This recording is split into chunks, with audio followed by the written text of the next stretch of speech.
Another day, another story. In the city of Sawatthi in northern India, the Buddha had a large center.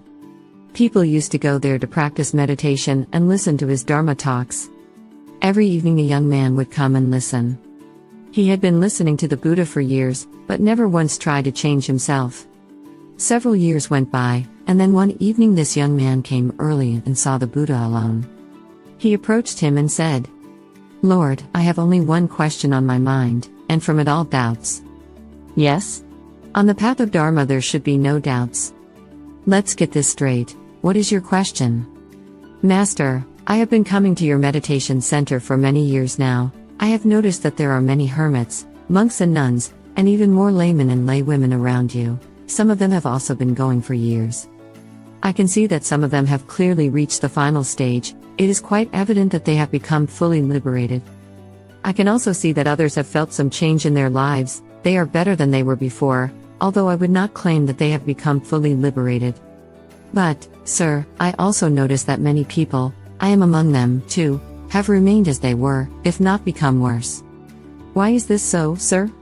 People come to you, such a great man, so fully enlightened, so powerful and compassionate. Why don't you use your power and compassion to free them all?"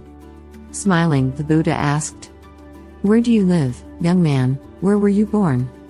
"Lord, I live here in Sawatthi, this capital of the Koshala kingdom." "Yes, but I can see from the features of your face that you were not born here. Where are you from?" "Sir, I come from Rajagraha, the capital of the kingdom of Magadha. I moved here to Sawatthi a few years ago." "Have you severed all ties with Rajagraha?" "No, sir, I have relatives there, I have friends there, and I still have business there." "Then surely you visit Rajagraha frequently from Sawatthi?" "Yes, sir. Every year I go to Rajagraha many times and return to Sawatthi." "Having traveled from here to Rajagraha so many times, surely you know the way very well?" "Yes, sir, I know it thoroughly. Even if I were blind I could probably find the way to Rajagraha, so often have I walked on it." "And your friends who know you well must surely know that you are from Rajagraha and have settled here. They must know that you frequently visit Rajagraha and that you have a thorough knowledge of the way?" "Yes, sir. All my relatives know that I often go to Rajagraha and thoroughly know the way there." "Then it must also have happened that some of them came to you and asked you to explain to them the way from here to Rajagraha.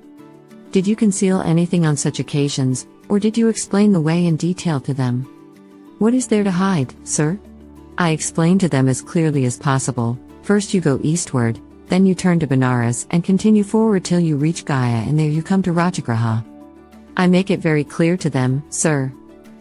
"And these people to whom you give such clear explanations, do they all come to Rajagraha?" "No, of course, sir. Only those who go all the way to the end will come to Rajagraha. That is what I am explaining to you, young man.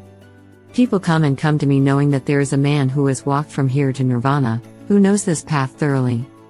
People come to me and ask, what is the way to Nirvana, to liberation?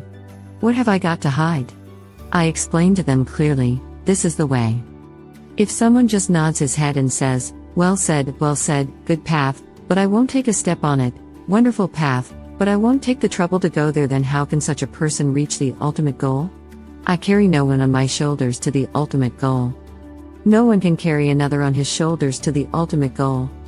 The greatest thing is to say with love and compassion, this is the way, and this is how I went through it, work in you, go in you, and you will reach the final goal. But each one must go on his own, take each step along the way himself. He who has taken a step along the path is one step closer to the goal. He who has taken 100 steps is 100 steps closer to the goal. He who has gone through all the steps has reached the final goal. But you have to follow the path on your own.